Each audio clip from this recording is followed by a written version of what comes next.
Je vais ici formuler une exhortation pour ceux qui prêtent l'oreille à la parole et désirent en appliquer ce qu'elle contient de meilleur.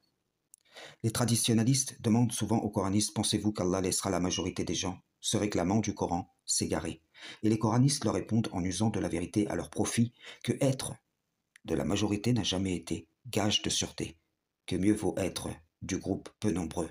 Les sunnites leur répondent alors que si on ramenait la réflexion de l'échelle du monde entier à l'échelle d'un groupe, les coranistes seraient-elles la brebis égarée qui a suivi une autre voie que le troupeau?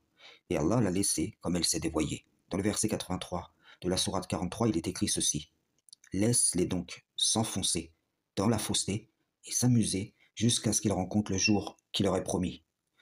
Vous me direz, mais ceci concerne ceux qui ont attribué un enfant au tout miséricordieux, et je vous répondrai qu'il y a bien des manières de s'enfoncer dans la fausseté en dehors de ce contexte particulier. Votre action étant embellie à vos propres yeux, absorbée par votre distraction, divisée par votre réalité, vous ne pouvez accepter que vous n'usez du Coran au fond que comme alibi pour vos passions. Car certes, si une brebis s'écarte du troupeau bien guidé, elle se dévoie de même que si elle s'écarte d'une masse qui s'est détournée à la recherche de la face d'Allah, il se peut qu'elle trouve la guidée. Mais cette réalité ne peut exister à partir du moment où vous poussez les portes des mosquées de perdition que sont ces concepts par lesquels vous vous opposez. Je vais vous donner une image, avec l'exemple de ceux qui, lorsque la justice est en leur faveur, viennent soumis, et lorsqu'elle est en leur défaveur, désertent sans honte. Voilà dans quelle hypocrisie sont plongées ces sectes qui se disputent au sujet de la vérité, tantôt dans une position, tantôt dans l'autre, comme celui ou celle qui est toujours prêt à demander compte aux autres, mais qui refuse qu'il soit demandé compte à lui-même. Un coraniste m'a dit: on n'est pas une secte, puisque personne ne pense qu'en l'autre, comme l'autre, pardonnez-moi, dans notre groupe.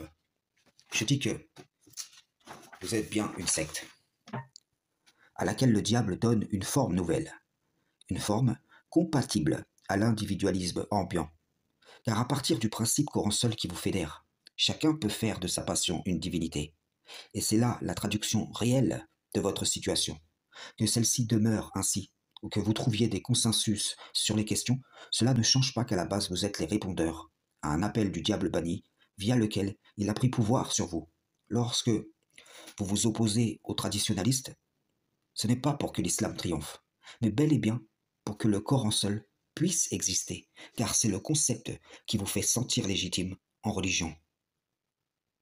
Et en son nom, vous vous soutenez les uns les autres.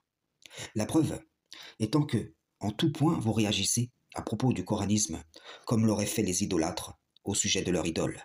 Le concept est-il attaqué? Vous cherchez à le défendre. Le concept est-il laissé tranquille? Vous attaquez par lui les autres concepts, recherchant à vous rassurer par une pseudo-suprématie promise par celui qui l'a promise aussi à vos opposants. Et que vous soyez, ou qu'il soit, victorieux, au fond, vous avez déjà perdu, et le diable banni a déjà gagné. Il a déjà rendu vrai sa conjecture à votre égard. Ces choses, je les répète une énième fois, dans mon devoir de vous adresser une claire mise en garde, afin que vous ne puissiez dire: nous ne savions pas.